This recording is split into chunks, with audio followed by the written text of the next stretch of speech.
In early September of 1939, Southern California experienced a severe heat wave. Temperatures of over 100 degrees were reported on Thursday, September 18th, at the Balboa Fire Station. The heat wave continued for over a week. Schools had just started. However, by Wednesday, September 17th, they were let out again. Even some businesses were shut down. In 1939, air conditioning was practically non-existent. Everyone that could went to the beach to cool off in the ocean. The sun beat down with a hot glare. There was practically no wind. Many people went to Catalina. Others went out day sailing both Saturday and Sunday. On Sunday morning, September 21st, the sun was not beating down quite so hard. There was a slight overcast, but very little, if any, wind. It appeared that the 9-day heat wave was going to end, and it did. Shortly after noon, in a matter of less than 20 minutes, a chabasco, which is a Mexican hurricane, arrived from the southeast with winds holding above 50 knots and gusting to 65 and more. The Sunday sailors cooling off on their boats in the Catalina Channel were suddenly caught off guard. Large ground swells, along with heavy wind chop, compounded by an outgoing tide, made the Newport harbor entrance very dangerous to navigate.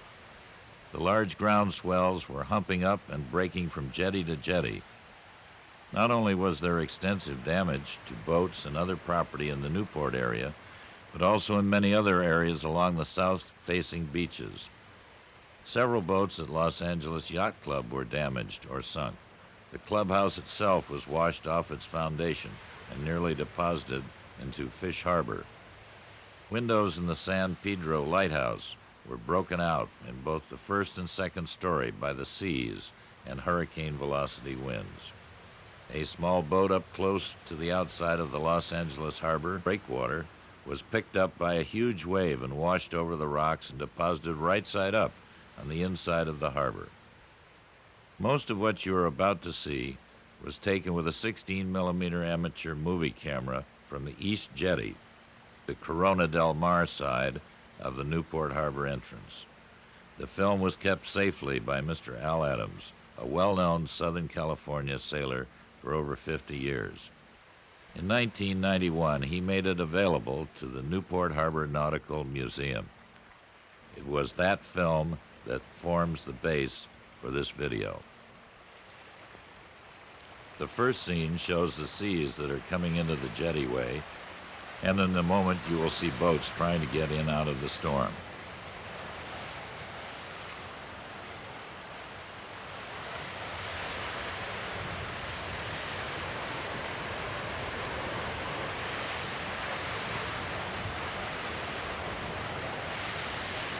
Look at the fishing boat coming in. You can see by the smoke off her stack that is parallel to the horizon, which gives an indication of the velocity of the wind. This is the Stella Maris. As you will see in a moment, she is exceeding her own hull speed, going as fast as she is ever likely to go. I say is because she is now a cutter, still in Newport Harbor and raced actively. She was built in 1936 by the original owner, Dr. Archie Steele of Los Angeles.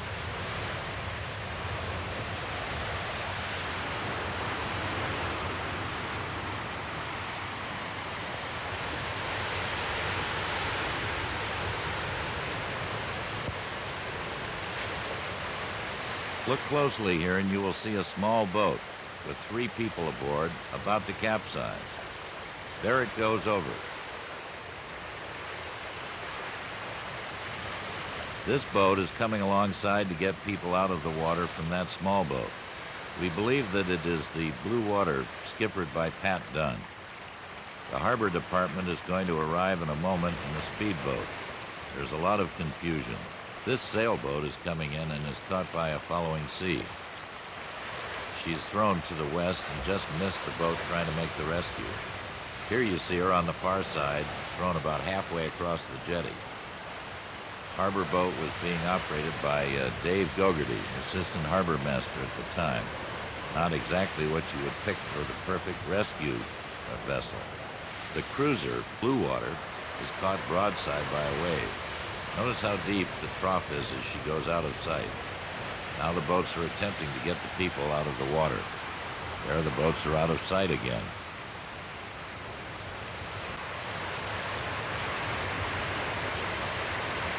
Here is an overloaded fishing boat coming in, a half-day boat.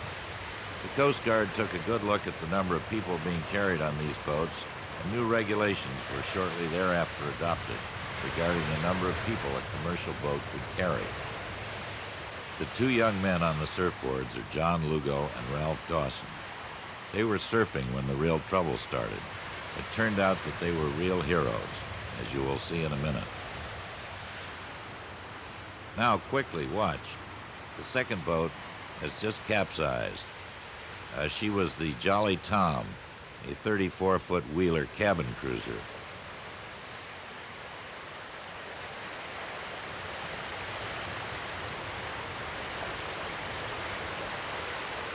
You can see now an occupant has gotten out of the boat and is sitting on top of the keel. The boys are going out on their boards to help. One of the fellows on the Jolly Tom slid down the keel and was badly cut by the propeller. 8 of the 9 people aboard were rescued by the 2 young men on the surfboards. One drowned, Dorothy Sterling of Burbank. Her body was recovered by Ben Weston.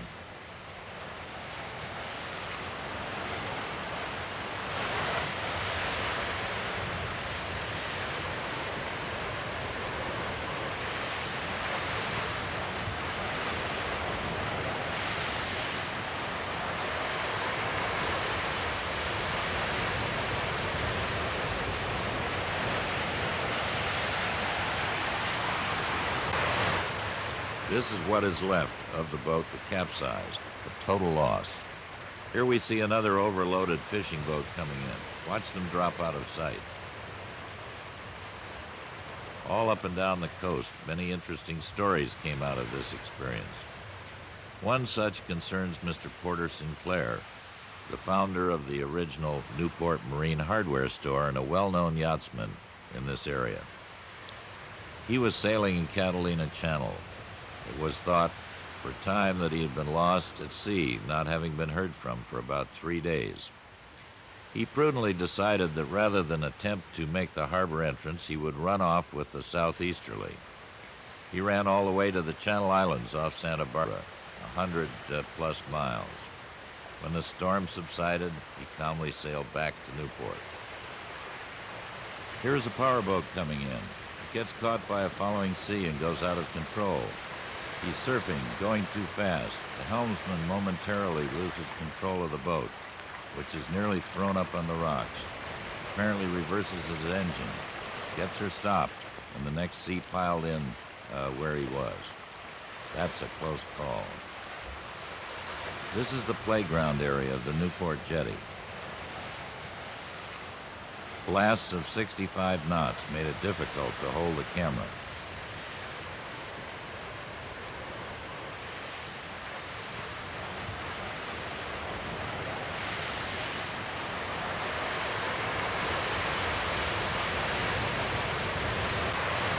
These are the young men, John Lugo and Ralph Dawson, who did the rescue work.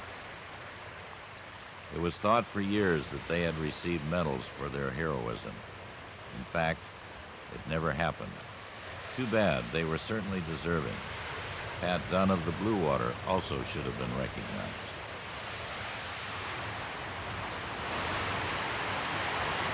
One of the most talked about events of the storm was the near tragedy of the Paragon. She was a 140-foot twin diesel yacht owned by Mr. William Bartholomew. She had taken a group of 16 guests and 8 crewmen to Catalina for the weekend. About 8 o'clock Sunday night, when the hurricane was almost at its height, the running lights of the Paragon were observed coming along the coast headed for the harbor entrance. Surely the Paragon would not try to come in, but in she came. Upon arriving off the harbor entrance, Captain Brown, the licensed officer in charge of the ship, refused to bring her in. Mr. Bartholomew, a very determined and authoritative personality, to say the least, took the wheel from Captain Brown and started in.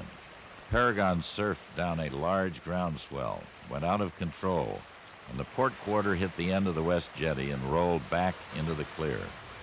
The chief engineer ran below, put the engines full ahead, came out, dogged down all the hatches, trying to make an air bubble out of the inside of the hull. It was said that they were looking down on the lighthouses they came through. If Paragon had fetched up permanently at the end of the jetty, all hands would have been lost, and no rescue effort could possibly have been mounted. Paragon sounded her air horn every 10 seconds, the international distress signal, and came in at full speed. Mr. Bartholomew ran the bow up onto the sandy beach where Balboa Boulevard and Channel Road meet. The public pier had not as yet been built. She remained there for several weeks while efforts were made to save her. Various methods were tried without success. Finally, a pair of large crane barges were towed to the scene from San Pedro. They succeeded in lifting the Paragon free, and she was towed very slowly to San Pedro and dry dock, where repairs were completed. At the onset of World War II, she was drafted by the Navy, fitted with a deck gun and depth charges, and sent out as a patrol vessel.